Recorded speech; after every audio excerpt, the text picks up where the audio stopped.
Hey everybody, and welcome along to this week's edition of the Irish Golfer Podcast. Peter Finnan here, and joined as always by Ronan McNamara.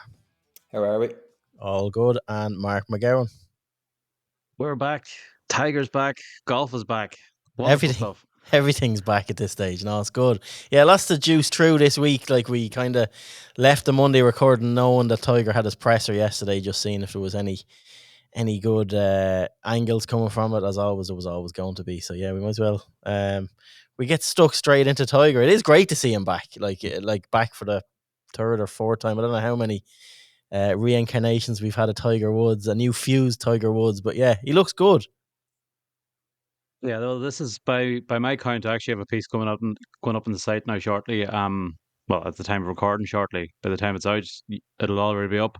But this is Tiger's sixth actual comeback.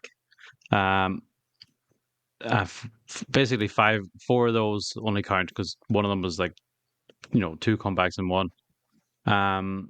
Was one of them crashing into the fire hydrant and stuff? Like, he was a comeback after that one. Well, that was a comeback. Yeah, he was 5 months off. Of course, that's a comeback. 5 months after Ellen bet the pulp out of him with a 6-iron or something. But one of those comebacks, he only came back and played like the hero, played the Farmers Insurance at Torrey Pines, then played Dubai, and then didn't play for the rest of the year. So I'm not counting that as a comeback. I'm counting that as part of the larger overall comeback. But yeah, so fifth actual one, and I mean, who knows? It's exciting. Everything like it's the uncertainty. Every time he comes back, I manage to get myself all geared up for it and everything. So, I mean, he just has it. He is the needle, as they say. Yeah, but there's no way, like, you wouldn't be watching the Hero Open 20 players. If he wasn't teeing it up, like, there is no way you'd be watching this. 20 lads playing, like, it's just bonkers. We'll get into money stuff in a little bit, but, like, 20 lads playing for, I think it's $4.5 million they've pushed it up to this year, and going to 5 million. Like, it's like end the season. Here's another wheelbarrow load, lads. Come over here to the Bahamas for a few days for this. But yeah, more power to them for being able to organise it. But no, without Tiger, this is a nothing event. With Tiger, the whole world's going to be watching. And like, I just found it interesting yesterday. Now, he's lying as well when he's talking a lot of the stuff, like asking how prepared are you, and I haven't been playing. Like, that man has been hitting thousands of golf balls every day. Like, when you're watching him on the range, videos last night and this morning, he's striping the ball. Like, his swing is a little bit different, a little bit more upright. It looks like he's going to be playing a lot more fades and stuff like that. It's it's he has been hitting some serious balls in the lead up to this, and he always plays himself down, talks himself down. It's just going to be interesting to see what Tiger does actually show up. I think he usually says, I believe I can win. That's usually his mantra going into a tournament. Even when he's been carted over, lifted off a wheelchair onto the press conference table and everything, saying, "Yeah, I believe I can win. If I wouldn't be here if I wasn't." But I actually thought it was a little bit different from him this time, that he was saying that. I'm really rusty. Who knows? It's anybody's guess what I'm gonna bring here this week. But I agree with you. Yeah, he's definitely been pounding the range down in Jupiter. There's no way he's coming here unless he thinks he can at least give a good account for himself. I would counteract that what he's saying. That's called cute tourism. He's learned that. He's an Irishman in the bag this week. He knows exactly. There's a bit of cute tourism coming out in that. He knows exactly what he's at. Yeah, he's got Ronan. It's a guaranteed top 20. So, like, he's already won. Yeah, exactly. Yeah, that's the thing. Coming back, he's world ranking points. That's it. He's going to fly up. He'll have more. He'll be higher in the rankings than Brooks after this week, after playing this event. Gas. No, but what were your takeaways from the, all joking and messing aside on it? It is great to see him back. I like to see him come out and say there's so many different areas he went into, and it's the first time he got spoken to since the framework was released in June. He was asked a lot of questions about that. The one thing that excited me the most about it was him hinting at the fact that he's going to play one event a month is what he says best case scenario is, and he's already picking events and looking at events. That will be class if he can stay, like, because we've been robbed of, you go back to 2019 when he won the Masters and he had that comeback and he came back in. Like, whatever about Tiger coming back winning majors in 2019 was just off the charts, like lifetime stuff that we will never see again. Well, I hope we do, but like, we were just stole. It's hard to believe that like that's nearly 4 years ago since that. And it's the water under the bridge since then. He has been robbed and we've been robbed of like greatness over that time, that he could have done so much around that age, but then the other accident he had and all the surgeries he's had since has done. But like, going into the detail of what he's looking at next year, and he said he's not, like, walking is okay in 80, 90 holes, he's fine, he's done all the prep and all the rehab. One event a month is enough.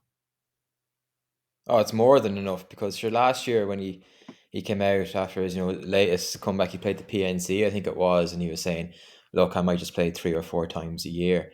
Like, it is all about how he copes with walking. Like, the swing looks fine. We've seen enough videos of him over the last couple of years. Like, the swing always looks fine. He's able to get around it. Like, it's like a merry-go-round. You just don't want to get off, because the Masters will roll around soon enough, and it'll be Tigers arrived on the Tuesday looking, prim and proper. Then everyone's going to talk about how hilly the golf course is. And like, I think that'll come into what tournaments he does play going forward. Like, what's the terrain going to be like? What's the, rough going to be like? Am I going to be swinging and hacking at it for, 72 holes? Like, I don't think he'll play a US Open next year. I think Really? he'll skip the US Open. I think he will, yeah. Why? Like, I think you will. Where's the US Open next year? America. You can't say he's not going to play in the tournament and not know what course it's on. He could have won on the golf course before. No, he definitely will. I think we're going to see a different Tiger. Like, more, he'll plot his way around. He has not lost much speed with the back fusion and stuff like that. Like, he was as long. His ball speed was up there at 180. His swing speed, 125. He's well able to get it out there. And it was interesting yesterday when he was saying around, and this is where the age, like he talked about yesterday, father age catching up on things. And this is what happens in sports. You get like, you grow out of sports, like age catches up with you and you become obsolete and irrelevant. Whereas golf kind of lends itself to street smarts and sometimes, and that's where Tiger came into his own in 2019, but he still had the speed to compete. It'll be really interesting to see if he still has, looking at his range stuff, he still has the speed to compete at the top level. And there's no way, yeah, he loves competing, he loves getting out there, and he loves the fraternity of being out on tour and all that, but there is no way he would put himself through 12 tournaments in a year without thinking, you know what, I'm picking this tournament. I think I can win all of these tournaments. And I firmly believe he thinks he can.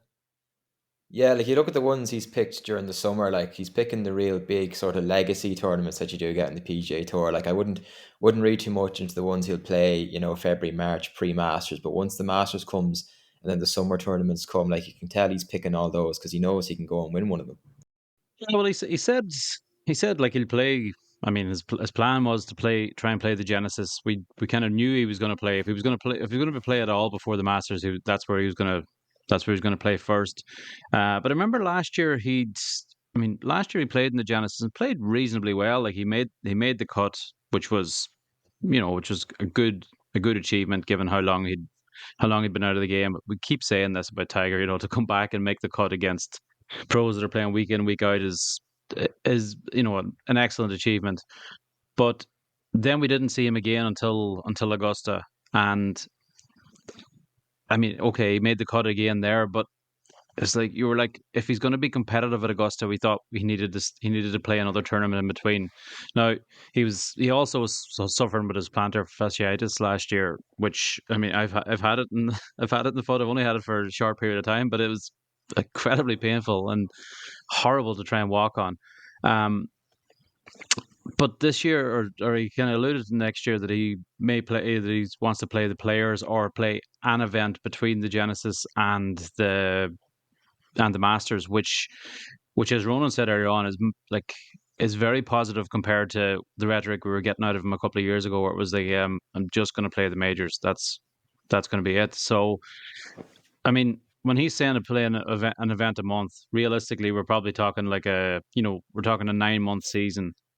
Yeah, and like So you might see him playing 8 times, but that's still a massive improvement. If he's able to play 8 times, that's a huge improvement on what we've seen from him in the last 3 years now. yeah, exactly. And like go on, yeah. He should join the European Tour. He can win the race to Dubai in 8 or 9 events. Yeah, exactly. No, but you look at the only reason he's playing, like even if it's 8 to 12 events, like he literally only gives a shit about 4 events, the majors. That's it. The other events are just to get himself ready, get the reps in, get up there. Like they might be legacy tournaments, but like Tiger, yeah, if he wins a tournament, it would be massive. But he just wants to compete in majors. And looking at, obviously, we've Augusta in April. PGA in Valhalla where he's won before in May, so he'll like he will fancy that U.S. Open Yeah. Pinehurst. Like I mean, as that you is were not the saying most about, penal. That is not the most penal. Pinehurst number 2. He's been relevant on that golf course before. The Open at Royal Troon.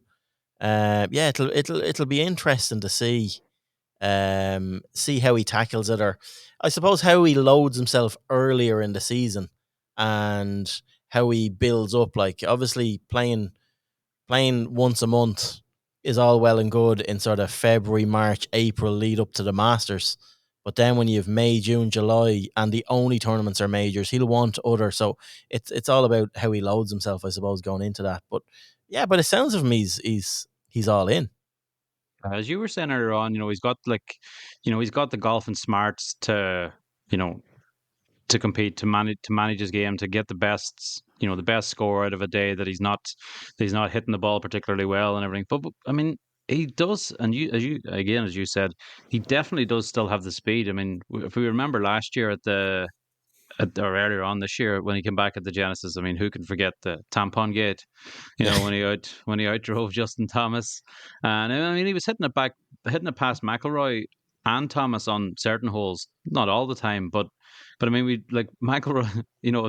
McIlroy ended up changing driver shortly afterwards, and I think that the fact that this as he would look at him, this old man with a limp whose body's been bandaged together God knows how many times, is hitting the ball past me. That was a little bit of a it was a little bit of a kick in the arse for McIlroy. Like, Yeah, no, it is. It's going to be. Yeah, it's just intriguing to see. He said he's interested to see how he fares out. Obviously, it's end of the season for most of like the other 19 guys that he's up against couldn't give a shit about. It's just out there. They will be as much fanboying Tiger as we are this week. Whoever gets paired with him, they just want to see what he's about. They just want to see how he is, how he hits it, how he gets it around. Like he's a chance to sort of stick a pin in, make a statement, and go. But like he's the only one there this week that really wants like they all want to win, but he really wants to win. The rest of them, it's kind of an irrelevance, but it's a big deal for Tiger, and you could tell that by him yesterday. Like he had the eyes were lighting up. He wants the competition, which is it's unbelievable to see. But yeah, like moving around, like you said earlier on, Ronan, as well about the picking schedules. It would be great if if he is planning this one a month. We're obviously cutting off the season at the end of July when, and as part of this alliance now, strategic alliance, no one asked him that yesterday, like about, it was all about PGA Tour because obviously it's a sanctioned event with the PGA Tour, but like, wouldn't it be unreal if he did commit and come out again, started to do like Dubai at the end of the year in Europe, even look at the Irish Open in September, like at Royal County Down, like but it would be unbelievable. And I know we're wishing, we're dreaming now, but like you can't even get McIlroy to guarantee at the Irish Open. he hasn't even hit a golf ball in his return yet, and we're doing a schedule out for him. Like it's kind of bullshit, but it's good. But no, it is interesting looking into the tail end of the season as well when we get that out. Like, will he travel? Will he keep things going around the world? So, like, he did speak a lot about the alliance, about why he got involved in the players' committee. Obviously, Rory's moved aside, Tiger's taken over. He was very surprised. He was kind of biting his lip, biting his tongue when he was talking about Jay Monahan. Like, he was surprised at the framework that came out. He had no idea. like everybody else, and that's the reason why he got involved, to make sure players have a proper say in future. I thought that was really interesting. Yeah, the first time he was asked about, if he had faith in Jay Monahan or whatever, he kind of sidestepped the question. I sort of gave it was in fairness, it was a two-part question he was asked, and he kind of gave the first question like a one-line answer and kind of omitted the Jay Monahan part of it, and then gave a sort of a longer answer to the second part of the question. But it was, they brought it. I can't recall what reporter brought it back up to him. But in fairness, they re-asked him again later on about if he had faith in Jay, and he said, he says, "I do. That's why I'm here on the board," which was Yeah, but he kind of left it at that. It was a kind of a very lukewarm answer yeah. to it. It wasn't a resounding yes, absolutely. I'm fully behind Jay. He has my full support. He's doing the right things for the tour and everything. Yeah, but Tiger talked a lot about the frustration the players felt, and that this can't happen again. This can't happen again was his kind of mantra, and that he went on the policy board as a sixth player director, which means that the balance of power now is in the hands of the players. It's 6-5 on the board in favor of the players. So yeah, they have the control now. They can make sure that doesn't happen again. And as well, like, we're all football fans.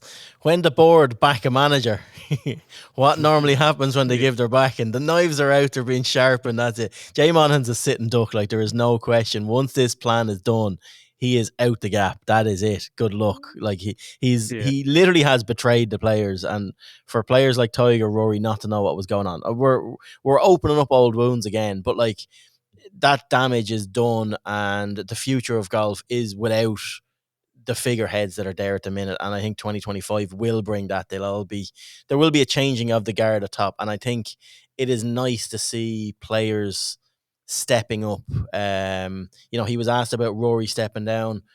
Rory, more than anybody, I'd say, felt just pure knifed this year. Just put everything out there, and then it was thrown back in his face. And to hear Tiger stepping up to the plate and wanting to get involved and wanting to protect the future of golf, the future of the game, it's refreshing, but at the same time, a little hypocritical in some ways around the structures going forward. So the way, like, PIF are going to be involved. That is it.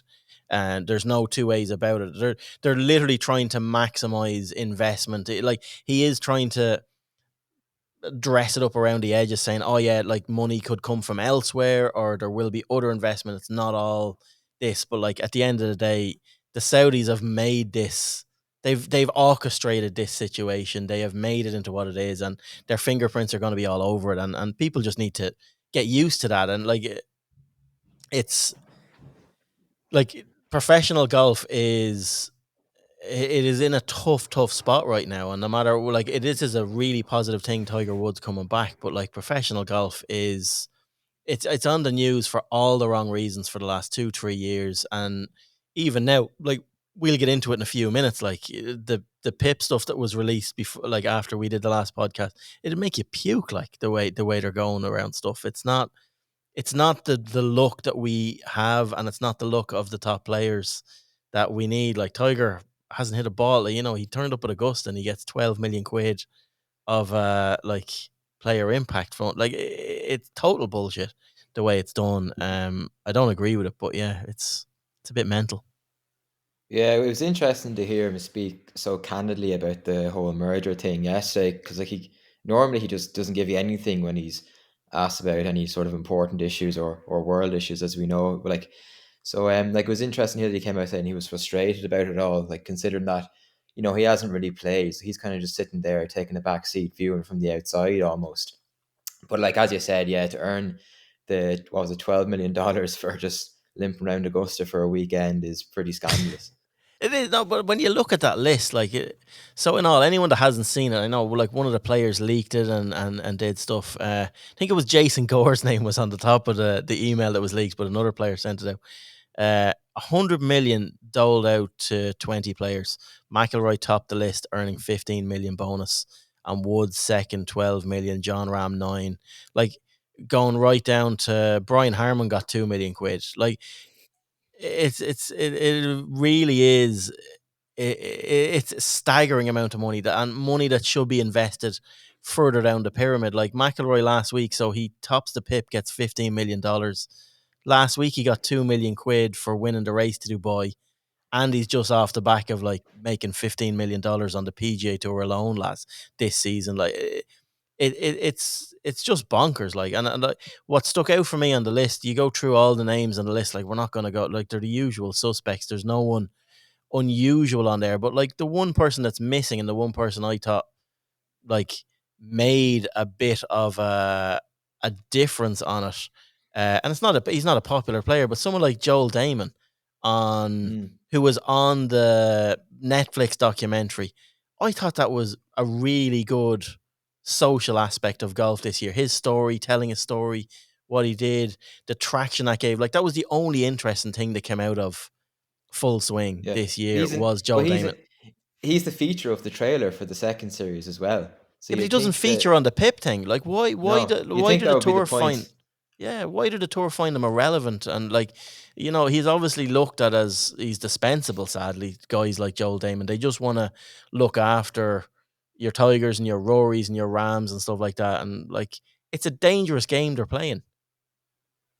Yeah, I mean, when you see that McIlroy, like, the 15 million is McIlroy got 14 million playing on the PGA Tour, 14 million in prize money, including his FedEx bonus and everything. But I mean, for him to earn more in this very extremely nebulous PIP rankings, from to earn more in that than he did in prize money, kind of says it all, really. I mean, yes, we all know that this thing was designed or brought in to put more money into the pockets of the big players. But when you're getting more off that than you are off your prize money alone, it really, I mean, it highlights major issues elsewhere in the tour. And I mean, the fact that the tour controls so much of it. I mean, the part of the reason why McIlroy is top the list is obviously because he's such an outspoken person. He's anything McIlroy says gets picked up and reported by news outlets and everything like that. But he's also on PGA Tour Live every time he plays. He's part of the featured groups, and you know, people commenting, writing stuff on social media. Of course you're going to write about the people you're seeing, as opposed to you're not going to be commenting about the guy playing in, you know, who's 6 shots off the lead but is playing in the back arse of the course with no cameras anywhere near him or anything. So it's in a way they're kind of, you know, they're sort of creating, it's almost like they're creating a vicious circle in this, you know. And it's probably extremely hard for somebody to jump into the PIP rankings from outside without having a year the likes of which Brian Harman or Wyndham Clark had this year, like, you know, standout years on the court. Otherwise they would never be anywhere near it. Yeah, like it's just all it is. All this is giving lads money to stop them signing on with LIV. That's it. That is all it is. Like, and like Rory and Tiger, you'd kind of exclude from that because they've no intention of signing for LIV. They've other things, but everybody else on that list from down is it's just sweetie money for, yeah, you didn't go, you stayed, you remain loyal. There you go. And that's why guys like Joel Damon are just getting overlooked, because they probably weren't even made a LIV offer in the first place, or that like they're not that type of player. But like, it's the total wrong look. That money should be for further down the golf pyramid. There's too much money at the top of professional golf already, and it's only going one way. And yeah, you know what? Like, hate going back to the past, but if John Craven was here, he'd be crying. He would be crying about stuff like this. It's insane. But like, it does open up the whole, like, LIV is in the news a lot in the last couple of weeks. It's bringing it more into the spotlight. There's a lot more, like, Phil Mickelson has never been as vocal on Twitter as he has been the last 2-3 weeks, calling lads out. I told you so tweets, and things are actually lining up exactly the way he said they would. Mickelson's back and forth with Shipnock on Twitter and everything are fantastic, though. They're just it's like two kids arguing at a playground, and it's just fantastic. You know, like we're kind of like the other kids gathered around them going, fight, fight, fight. Yeah, no, it is. It's bonkers. But no, the whole live thing, like, obviously they have till the end of the year. Tiger spoke on that. They've to the end of the year to sort out whatever. But there's a big movements in live. I know we were highlighting stuff over the last couple of weeks around GMAC, and like we seem to have a story a day on GMAC and all our social channels now, and we're just getting hammered for it. Like people are just resorting to now the comment of who and like has been and all. So like people are just having a go. Like he's not liked anymore, which is it's a weird scenario. I'm assuming personally for him to be in. I know we did the piece in the print magazine this month as well with him, but like he kind of, you know, he's got a new team that was not working out for him with the cliques. Obviously, he swapped Chase Koepka for Brooks. It's a good you know, it's a good team that he's in. It's a good place he finds himself in now. I know you I think it was you put a piece up yesterday, Ronan, on the interview that he gave to Liv, and was that you that stuck that up That was me. That was today. So yeah, today? Yeah, so did a like, couple of things on him today. I have to thank him really, because it's the end of November. It's coming up to Christmas. The golf season's kind of dead. Obviously, without Tiger, we wouldn't have anything else to write about. So like, at least Graham's given us stuff to talk about, keeping the website turning over. In fairness to him. yeah, Smash GC, like he's so it's part of a much bigger team. He was got like he is getting a bit of a sympathy vote here, but like they had to live, could not leave someone like GMAC out in the dark in 2024 after sort of he gave up his career to go there. I know he's well looked after, he got a lot of money, but like um they would definitely have a bit of sympathy for someone like him that like they can see did initially put his neck on the chopping block to try and make this happen. And all most of these guys need is a job in 2024 or a card or some sort of playing status in 2024, because like in the next 6 months this is all going to be worked out. I like for 2025 there will be an access route back for GMAC into the DP World Tour. There's no way around it. These lads will be allowed to come back into the ecosystem. They need their big players back to PGA Tour for what they're planning into the future, and that's the sticking point, and that's the, I suppose, the common denominator between them giving all these PIP payments and stuff like that to players, just trying to sweeten them to keep them on side. But the John Ram rumors have absolute nuclear capacity to like you could not do this if this is a Phil Mickelson Sergio Garcia play, which a lot of people are hinting at behind the scenes, pushing this along and trying to get Ram on board. And like the fact it's gone all quiet, I actually think there's a lot of more truth than rumor to this. He is the ultimate bargaining chip. Yes, well, just before we get into Ram, if you just go back to GMAC, I mean, he does have a route back to the DP World Tour at present. We saw Bernd Wiesberger's back as was it a top 40 career money is the category he's in. But Yeah. I mean, GMAC's a lifetime member. I know he resigned his membership, but so did Wiesberger. But GMAC on the basis of winning a major championship, he was a lifetime member, and he would be. I'm sure he's probably top 15, top 20 in the order of merit for Yeah, but career order of merit rankings. there's a certain amount of time that you have not to have played in a live event in order to come back in, and GMAC played them all. Did Wiesberger not play them all I this year? I don't know if he played them all. I think he was injured for some of them. There was blood subs going on all over the place halfway through the season. There was all sorts of Sin stuff. bins. Yeah, there was all sorts of shenanigans. But yeah, I think GMAX would have a little bit more penance time than someone like Burnt Cheeseburger coming back in. So yeah, it's just interesting to see. But yeah, like it is a big year for him. And like all I was saying is they couldn't cut him loose in 2024, given what he'd done for them up to this, knowing that he would be sort of hung out to dry in the Asian tour. Now I've no sympathy for him. I'm not building it up to have sympathy. It's just they weren't going to do it to him. But he's not the I'm not sure. I'm player. not sure I'd agree with you there. He's not the player. He's not the player they should be signing. Like you look at Liv and you look at their promotion relegation thing, and now you look at their transfer window. Like it's purely based off football and Formula One, what they do in both those sports. And like if you go back to football, I wrote about this. In what world unless you're Manchester United signing Johnny Evans, would you sign a veteran struggling player who's done nothing on the previous team he was on for the last 2 years. Like, McDowell had won top 10 in 2 years, was 42nd out of 48 players. Like, he did absolutely nothing. Like, I know he said he was disappointed that Keimer let him go from the cliques, but like, I know this is like, it's a completely contrived thing that Liver are doing, but he could have no complaints about being binned off. And like, as much as it's kind of, you're throwing your arms up in the air thinking, how could Smash GC and Koepka, bring him on and give him a lifeline, I suppose. It makes perfect sense. They're good mates, and Ricky Elliott's one of his best buddies. So Yeah, as much as it is kind of like, what the hell, it's completely predictable in the way it's happened. yeah, and Yeah, I think Brooks some has would just say kind it's of signed a orchestrated buddy. as well. Oh, completely I mean, orchestrated. Brooks has lost his brother off the team, so Chase has been relegated. He's not back. Matt Wolf, we know Brooks pretty much can't stand the sight of him. He hardly missed an opportunity all year long to get a dig at Wolf if he could.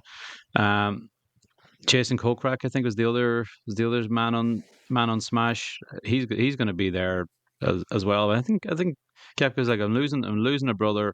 I already couldn't stand this other guy. I like GMAC. We get on well. We own a horse together apparently, which I didn't know until I just read it there today. Give me, what was it? Give me five, or Give me five. high five. Give me five, something like that. But yeah, so I think that's why GMAC got that contract. I don't think it was anything to do with Liv saying we want this guy to land somewhere this year. Because I agree with Ronan there. I think if Liv are looking to continually legitimize themselves going forward, they need to be moving away from players like GMAC, who's, I mean, truly was one of the great players in world golf for a period of time. But I mean, that period of time is over. Yeah. No, and the It's succession thing is a big thing, like in getting in and letting new blood in, and that's, I suppose, why they have their Q school coming up in a couple of weeks' time, and we've some runners and riders in this. I know you were talking to Ryan Griffin there the other day, who's heading over and bringing his best mate over to caddy for him in Abu Dhabi, Ronan. Oh, he's buzzing to go. He can't wait to get out there. Like, and I was reading up on it there. Like, the amateurs are guaranteed $1,000 regardless of whether they make the cut or not. So like, he's got money in the bank going over essentially. And another interesting thing is, if an amateur comes inside the top 20, but maybe not in the top three, they have to give whatever they earn on top of the $1,000 to charity, which I thought was a bit interesting. But it's a live charity of choice, so I'd say it could just be going into the back pocket of some fella. But no, It'll like, not be going it's to the Saudi Arabian battered women's charity. no, it won't be. But no, I was chatting to Ryan, and he's really excited to get over there. He sees it as, a free hit almost. He's exempt into it, having played in the Palmer Cup. So he's saying, why not? Sunshine, winter, in Ireland is pretty poor at the moment. Go over, have some sun, play hopefully 72 holes, as he said, earn a bit of money. And you never know what could happen. Like, it's a lot easier to pay the $25 to go over there for 1 week than it is to pay, the guts of €4,000 to play 3 stages on the DP World Tour and maybe have one good week and get knocked out the next. Like, golf's a funny sport. You wouldn't expect Ryan to get through, because obviously it's going to be an elite field with some PGA Tour players and a lot of good Asian Tour players. But golf's a funny game where all it does is take 1 week, and maybe it could be his week next week. You just don't know. Like, it's a free hit and it's a gamble worth making. And he just said it's the best thing for him to go over there and play. Like, I know there's a lot of moral things that people won't agree with, but he said everyone's been completely complimentary towards him and encouraged him. Like, he actually hasn't got any bad rep off anyone about it.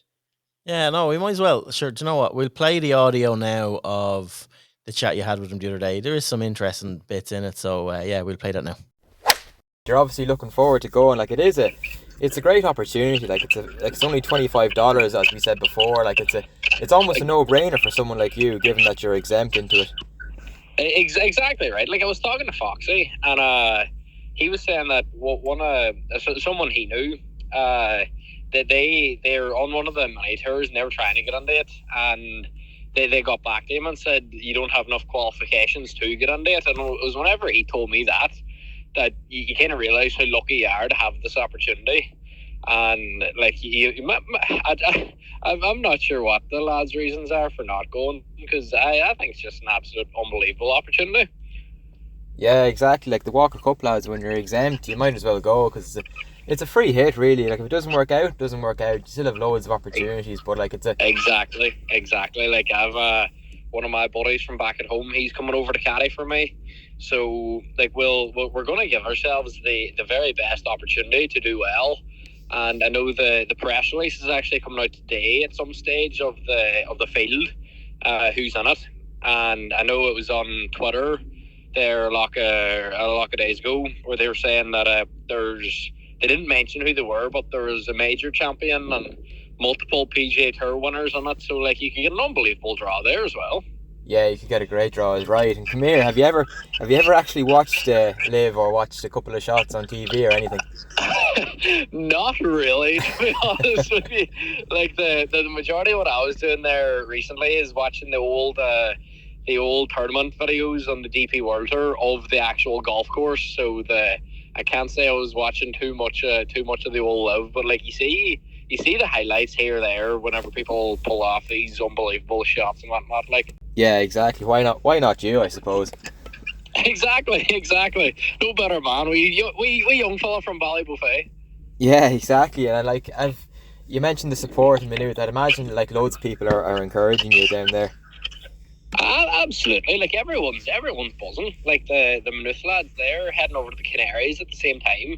So I was supposed to be going to that, and I had to kind of cancel that just because we're going to this. But I know the lads will be kind of keeping up to date with it out in the Canaries.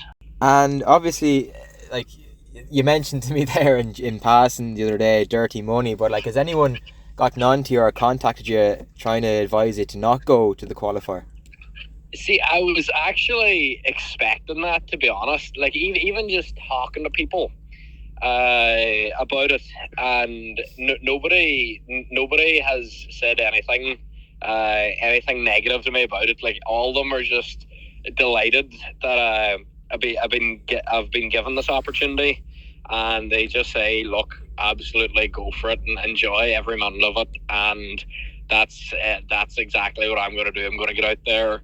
I don't really. Well, you would like to play well, but if you don't play well, still going to be sitting there enjoying every single minute of it, because the flights are booked for until Sunday night. So either way, you're going to be able to get out and watch the golf and like I say, enjoy everything about it, because you're out there, Abu Dhabi, in the middle of December with one of your best mates. And I was like, that's how life carry on isn't too bad, Ronan. Yeah, exactly. And as you said yourself, the field will be great. So like, there'll be great golf to watch as well. Yeah, and exactly. Like people, you said no one's been on to you like giving you advice to not to go, but I suppose from your perspective it's completely different than somebody jumping from the PGA Tour to Live. Like this could be potentially, life-changing money. Yeah, absolutely. Like it's different. Like the Palmer Cup lads, the Americans that I played with, like I wouldn't expect a lot of them to actually go, because they all have ties already with the kind of PGA Tour University, and like the Ludwig Berg, he obviously got through that. He was the first one, and look how well that guy's done. So I would say a lot of them are kind of trying to be the next Ludwig, basically. So you can understand why they're not going to go, but at the same time, like in my position, I have no ties to anything. So like it's a great opportunity, and you might as well take it. Yeah, you might get yourself on Brooks Koepka's Smash Golf team, yourself and McDowell. Exactly. Two good Irish folk that can talk about a smack in the meantime. But, absolutely. Fantastic. And like you go out there and you honestly never do know who you're going to meet. And I'd be kind of a chatty enough kind of guy as it is. So like you just get chatting to people, and you never know where it will go. Yeah, that's the thing. Like, and like say, like there's 3 places on offer in Live next year at this qualifier, and like let's say in a week's time you do get one of those places, would you turn pro straight away, or would you wait? I would have to weigh up my options, because I'm not actually sure how that would play out. because I would, like, I've done a few years here now in college. Like, I'm going into my final semester now at the start of the year, so I would like to finish that out. But if it comes to the case where you don't have the chance to, then fair enough. I'll just sign the papers. And how you doing, DJ? I'm playing a Pinnacle 3 there with a black line. And obviously the human rights thing in Saudi Arabia, people, you know, are obviously passionate about it in some corners. And we do a lot of, you know, live reports on McDowell and things like that, and people are very derisory towards it, and, you know, they have their issues with it, and rightly so. But, like, for you almost need to just park that, really. I know it matters, but, like, this is just a financial opportunity of a lifetime. Absolutely. Like, we do a lot of it. We do a lot of it in college. Like, ethics and stuff like that. There's so much of it plays into human rights and what you can do and what you can't do. And obviously there is so much going on that is so wrong on so many levels, but it's the sort of thing at the same time where you have to, at the end of the day, think of yourself and the opportunities that you could get out of this simple game. And, like, there's being selfish, and then there's kind of doing the right thing, or whatever's right for you. And this is one of them things that you have to be selfish about. And, like, a lot of them lads that went from the PGA Tour to LIV, very confrontational, because, like, none of them were short of money as it was. Like, they're all very successful in the PGA Tour. And I can understand why they got such negative feedback. But for people that it's a life-changing amount of money, and you can support the people that have supported you over the last few years, like, it's an opportunity you just have to take. And whatever people are going to say, like, you're never going to keep everyone happy. And I'd say I haven't in my short 23 years already. But it's just one of them things everyone has to deal with, you know. So it's nothing too new at the same time. Yeah, and sure, for 25 quid, like, you can't really go wrong, considering, like, Exactly. It's almost €3,000 to play in the Q school in Europe, and, like, we all know what a slog that can be. Yeah, exactly. And sure, the Q school in Europe, like, it's multiple stages. Like, this gets done in one weekend, 4 rounds of golf over 3 days. Like, it's an absolute no-brainer, if you ask me.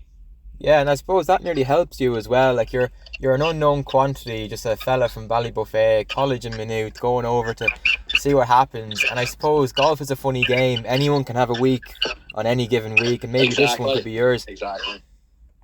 Like, been absolutely delighted with the work we've done with the coaches over the last couple of weeks here in Maynooth, with the facilities we have. Like, the Carton and the places we play golf is the best you're going to get in Ireland. But obviously you have the weather. It's all very weather dependent, and you kind of have to think along those lines as well.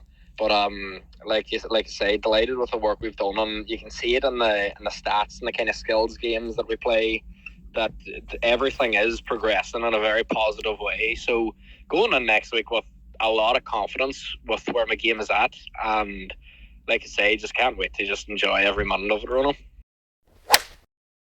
It is very interesting listening to that chat. That the thing that stuck out for me the most, and he highlighted as well, as did you, Ronan, is how few of the guys, why more aren't taking this opportunity that it's available to from the Palmer Cup and the Walker Cup panels. Why more of the amateurs aren't doing it?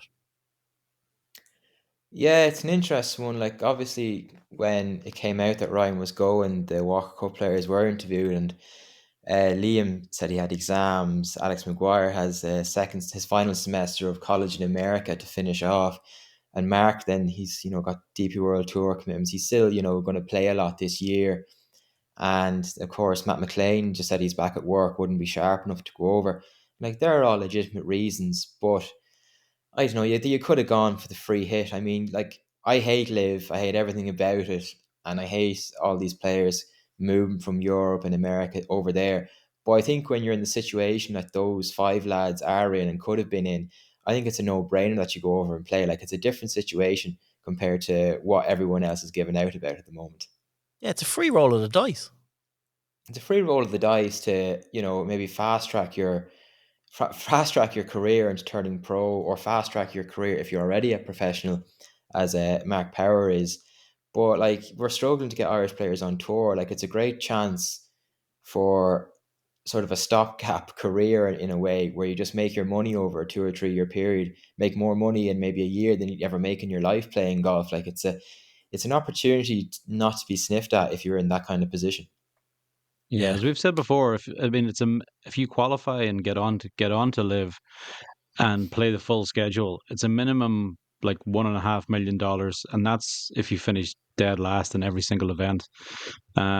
So I mean, yeah, I mean, for particularly for any of the amateur players or any of the young guys turning out pro, I mean, that is life changing money. You know, so I mean, in a way, I guess we have to, we have to compliment them perhaps for not, you know, for not going over. Perhaps there is sort of ethical reasoning behind it, that they don't necessarily want to come out and say that, but perhaps that is playing a part there. Yeah, listen, they're getting into professional golf. Ethics goes out the window. Ethics, schmetics. It's all about the money. That is it. It's a professional career in sports. You take the opportunities that are put. Now, Ronan has outlaid really good reasons for them all. They all had good reasons, and you'd, like Ronan said, they're like, they're justifications for not doing it or not. But like, this is such an opportunity for Ryan. I really hope he does go over there and put up a good show. It'll be interesting to see. We're still waiting on the full list of players. This doesn't happen until the week after next, I think. So we're waiting on the full list of players to come across that are entered. But like, apparently there are PGA Tour players on this list, or past major winners on this list. There's a lot of people would love to be in this field, and it's just, I found it unusual that a lot of the amateurs that are eligible to join based off their criteria of qualifying for teams haven't taken that chance or are looking elsewhere. That's all. I just found it unusual. Yeah, and I mean, if John Ram is to go, I know you'd sort of touched on it. We didn't really get our teeth into it. Yeah, but if John Ram is to go, then as you said, that is a complete game changer for Liv. It legitimizes the tour in a way that none of the other players who've gone do. I mean, they have multiple major champions on there. They've got, Brooks Koepka, who holds a major championship title at the moment. But when Brooks Koepka went to Liv, Brooks Koepka wasn't the Brooks Koepka that was winning majors, and isn't the Brooks Koepka that he is again now. His game had fallen into a hole. Anybody who watched the Netflix Full Swing series knows that he was struggling. He didn't know whether he was ever going to get his game back. And getting Brooks Koepka at that time was in no way comparable to the coup of getting John Ram now, if that is to happen. Yeah. And it's nobody wants, like, the PGA Tour don't want to lose John Ram. The DP World Tour certainly don't want to lose John Ram. The Ryder Cup, I mean, we can't afford to lose John Ram. So if Ram does go, it is, in my opinion at least, it's pretty much going to be the final straw that says, okay, these things have to be brought back together again. Yeah, it's the catalyst for change. That's why I think it's gone all quiet, and it's a different negotiation. Like, cause these lads, there's no litigation there anymore. They're talking to each other. I'm sure there's a big number on the table for John Ram. There's no smoke without fire. It has gone a bit quiet over the last week or so on it, which leads me to believe, that they're in negotiations. But I don't think it's so much negotiations with Liv. I think it's negotiations with the PGA and the DP World Tour over allowing him to play in X amount of events, and like, they've no choice. If his mind is made up, they have to give him exemptions to go in. They have to change the Ryder Cup policy, and it's the perfect timing for the catalyst to change, because all these things are on the table now anyway, and they have to make some sort of an agreement between now and the end of December for what this framework is going to look like. So John Ram, there's no Mickelson is behind a lot of the positive and the negative stuff that have changed in professional golf over the last 2 or 3 years, and his fingerprints are all over things. But this is the ultimate bargaining chip. Like, John Rahm is the carrot that everybody is after, and yeah, for me, he seems like he's for turning. And if he's turning, though, it seems like he is turning everything, not just for him. He's actually bringing these organizations closer together, albeit the PGA Tour and the DP World Tour kicking and screaming, because if he's out the gap, Hovland's not too far behind him, plus other guys. Like, if he is the catalyst that will promote just mental change, and it's just an interesting time. It was a question that was actually put to Tiger yesterday. Well, not about John Rahm specifically, but in his press conference, he was asked about the sort of what way, what route path or route back for live players may look like in the future, and I mean, whilst he didn't really go into any depth on it or anything, he did say as well, let's look, we're looking at it, we're trying to see how that Yeah, might work or how it it's can put together. complicated. So it is complicated, but it was very much you know, if it was a kind of a, you know, they've made their bed, they've picked their side, and that's it, we're done with them, which was the Jay Monahan rhetoric for a long time and everything. Yeah. Then, you know, I mean, Tiger would have said something along those lines, maybe not quite as hard and fast as that, but he would have definitely alluded to that. But I mean, the fact that I mean, he more or less said, yeah, we're trying to get them back, trying to bring it back together. Yeah, No, it is all going to come back together. It is, and like, it's already happening. Like, we're already talking about, burnt cheeseburger there coming back. Sure, last week Dean Burmester won on the DP World Tour following coming back. He's the first one to go away, come back, win. I think it was Pablo Rathabal actually was thereabouts at a few events as well. So there's a lot of guys that have went across, come back in, and it has to happen. Professional golf needs to be together for all this to happen. All these big boys need to get into a room and sort out who's getting the money, because that's all they're doing. It's just moving money around the place, where it's coming from, ownership, new companies, whatever. The PGA Tour have hid behind charitable status for way too long. And yeah, like, unfortunately, like what you hit on there with Jay Monahan, you cannot enter into a negotiation in the negative way he did initially. Like, you, as a leader of an organization, the way he has handled this has been catastrophic to the tour. He should have known from the very outset of this, like, we cannot compete against this. Who was advising him, how he went about things, spouting on about 9/11 and stupid things like that. Like, he just went about it the total wrong way, and he's been found wanting now. And now they are not in the position of strength they were before. Tiger does bring a lot to the table with the negotiation, and the players having their say, that it's not stooges there making decisions for the future of the tour, and it's the players having an input, which it's all positive. But yeah, they just need to get in a room, sort this shit out, and have us, the consumer and the viewer, and everyone associated with golf, sponsors, have a clear path for 2025 on, as this is the golfing landscape going forward.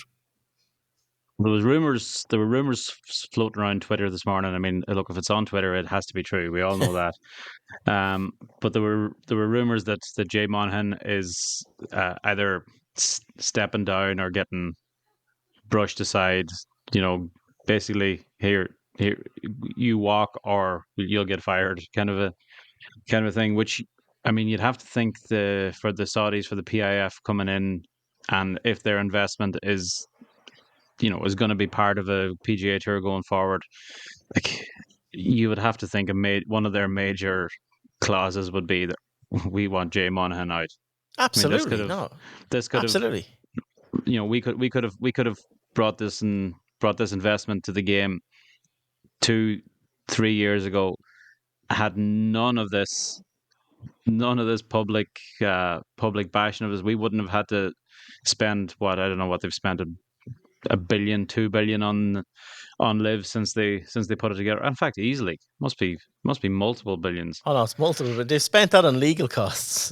Mark, there's like it's bonkers. But yeah, no, like it all could have been dealt with so much differently if we had a different leader in sight. Like it was just bad, and like that's not rumor on Twitter. That is a done deal. Jay Monaghan is a sitting duck, as is probably Keith Pelly. There's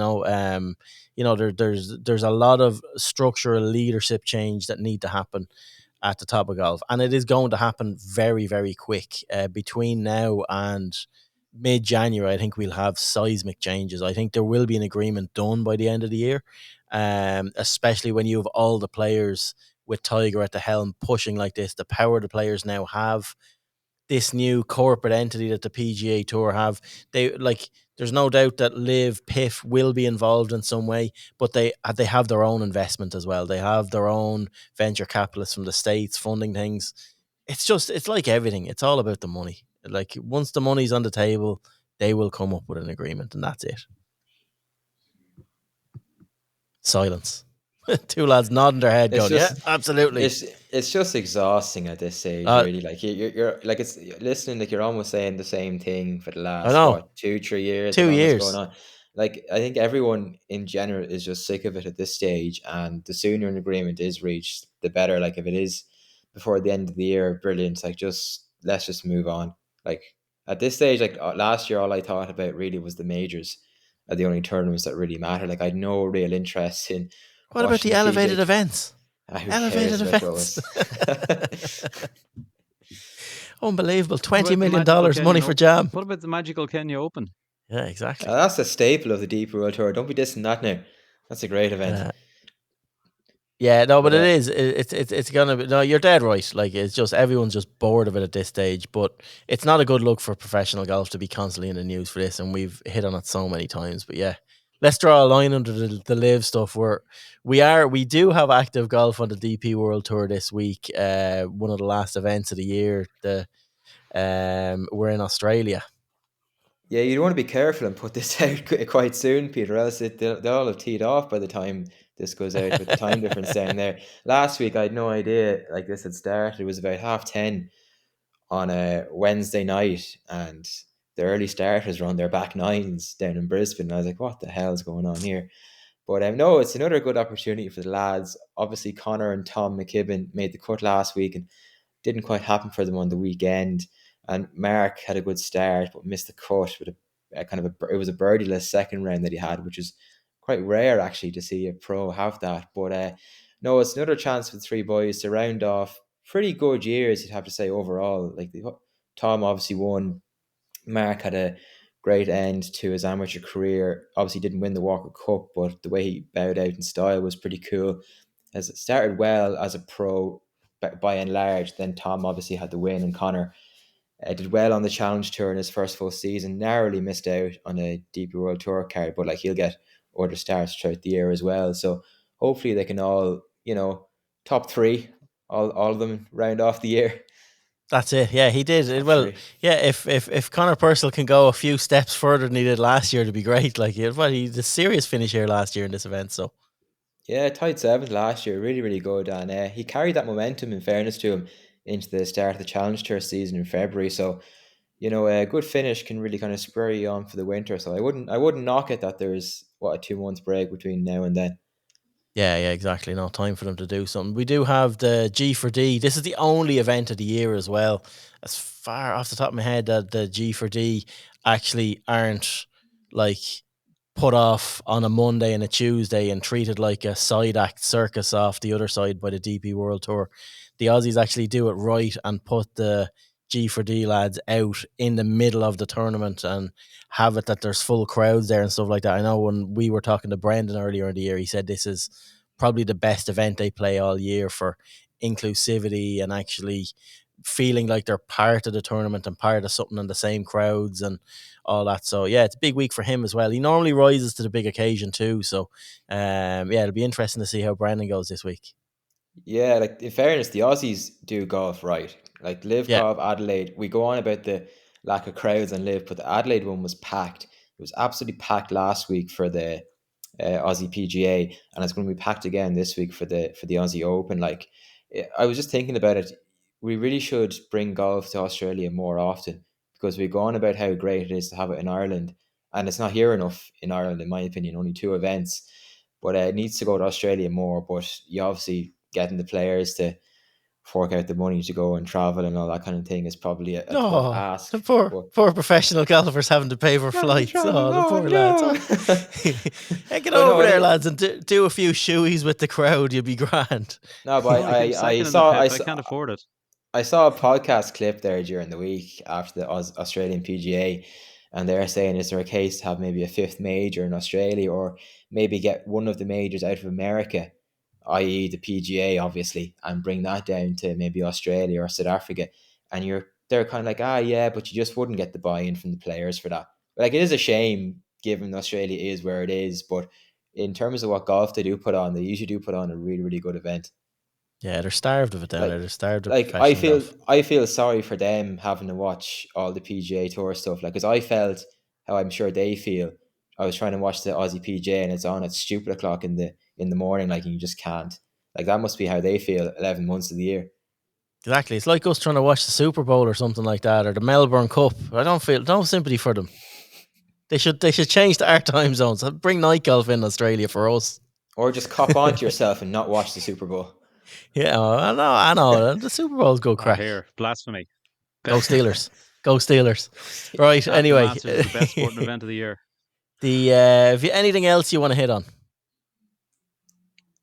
No, just that it was looking like we were going to have a quiet week, which is why we put off the podcast. But we actually had loads to talk about over the last 48 hours, so that was good. Mark, anything else you want to hit on before we get into heroes and villains? And not really. No, I think we have it all sussed there. The world put to rights. There's one thing actually I want to mention. So we put a piece out on it yesterday. So the PGA in Ireland circuit obviously doesn't kick off for a few months yet, but there's a new event listed on it, which is down to Turkey, a Pro-Am down to Turkey. Going I think it's the end of February right into the start of March. So the Cullinan 5-star resort down in Belek in Turkey. So you can visit irishgolfer.ie, have a look at that. So Conor Russell, who's a PGA pro, his details are on the site. He's running it with the PGA. It's a counting event. It's open to everyone to come and play. If you go to irishgolfer.ie and just do a search for it, you'll find it on a story that we stuck up yesterday and all the contact details and how you can enter. But they're looking for amateurs. They have enough pros to go down. They're looking for amateurs to come sign up for the tournament. It's 6 or 7 days down there, all inclusive. If you haven't been to Turkey, it is an unbelievable golfing destination down in Belek with the amount of courses, the quality of golf, the quality of food, accommodation, everything down there. It's off the charts. And when you have a look at it and see, like, to get involved in a 4-day Pro-Am down there and practice days and stuff like that, it really is a golfing paradise down there that you can go and play in. So yeah, have a look at it and see. They're looking for couples, individuals, whoever, just to fill teams down there on it. It's the first time they're trying this, and it's good to see the PGA in Ireland getting involved and stuff like this as well. All the pro-ams you send me to during the year, you'd hardly send me on this one, no? We might now. We'll have to have a chat. We'll have to have a chat to Connor and see is there any media teams or anything like that going in this one. We'll get out. We'll send you down with the mic and the camera. Do you know what? I could really piss you off, and if there's a media invite going, you can do all the ones in Ireland, and I'll do that one. Good one. Does that sound good? Now that I still owe you, actually, I'm surprised you haven't pulled me back. Andy Ogletree's got his LIV card, and I told you when Andy gets his LIV card back, we'd go to a LIV event. Yes, next year's the time. I knew Andy would pull through. Spotted him in Oman through my little lens, and I was like, he's the man.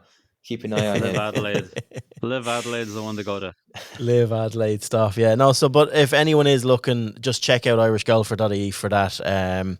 The event in Turkey, you'll find it easy enough there. And that's it. Like, heroes and villains, we might as well go in. Come on, enlighten me, lads. Heroes and villains. Oh, I'll tell you what we didn't talk about. It's the big news that's just after dropping.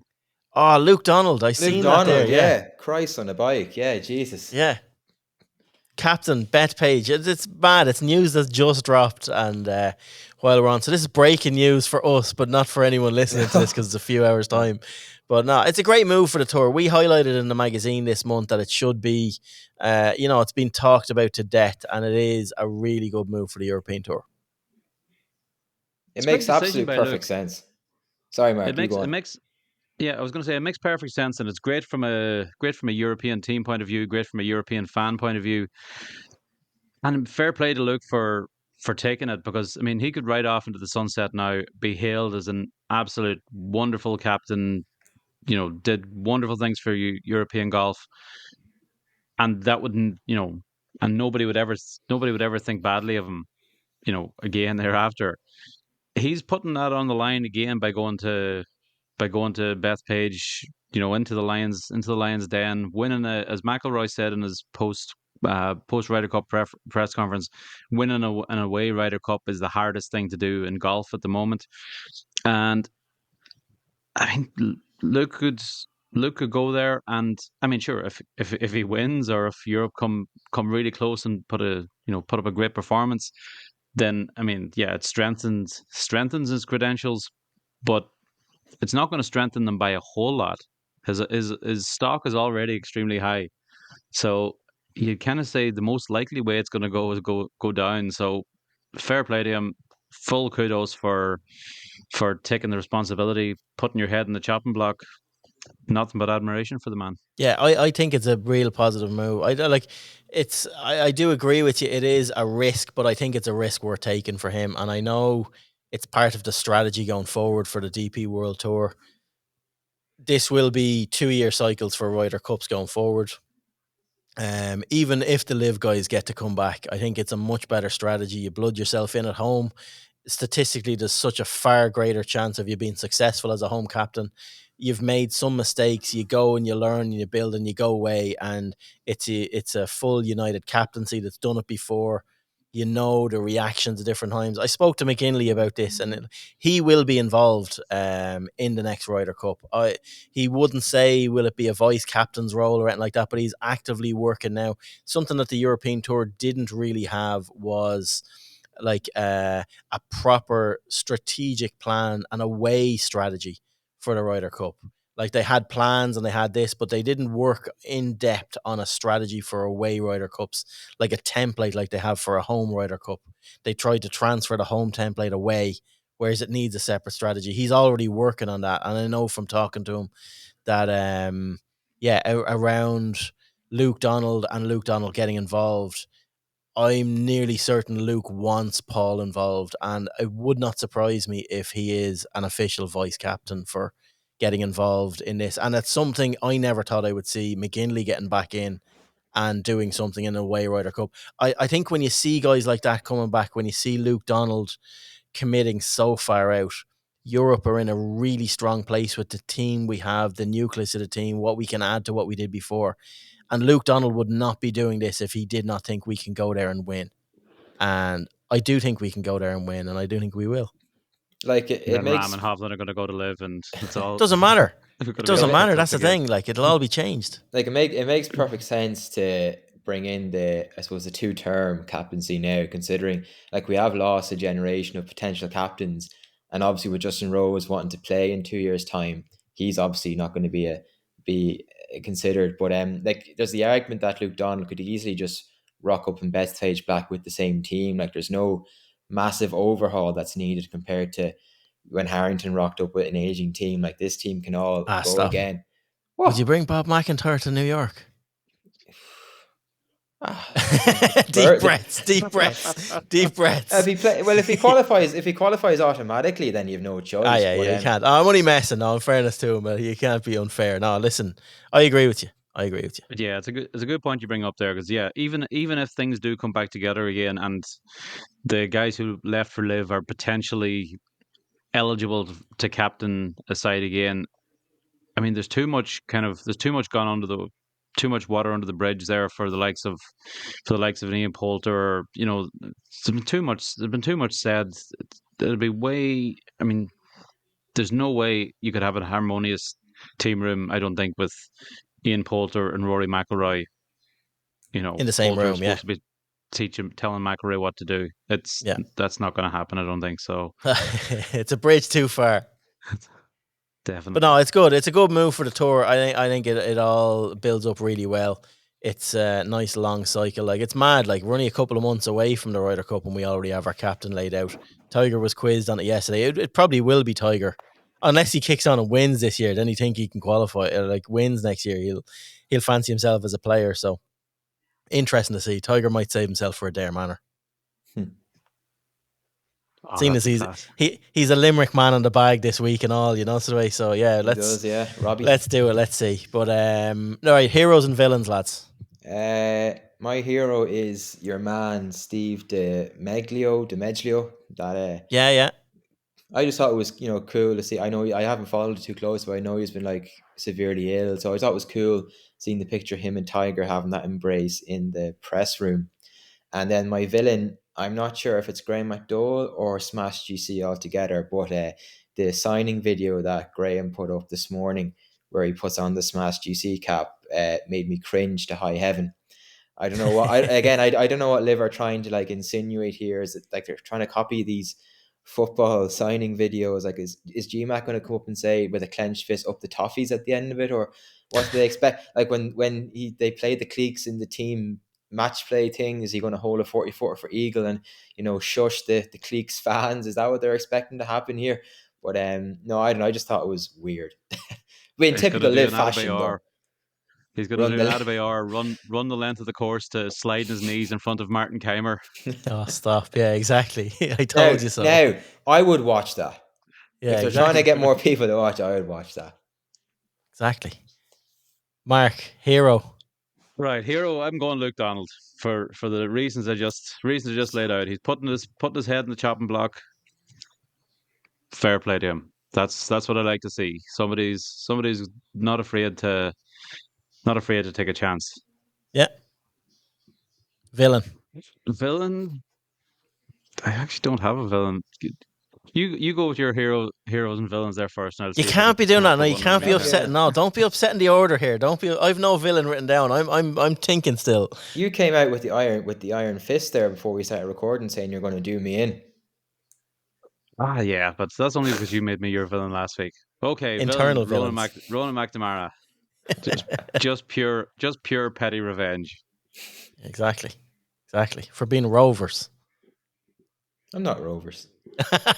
Still okay. Villain. Ronan he got McNamara what he wanted.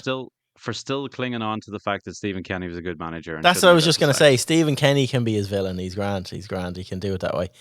I've no villain picked out this week. I've a hero. I don't know whether they're heroes or villains, but like my heroes are Goldman Sachs for dropping Pat Cantley.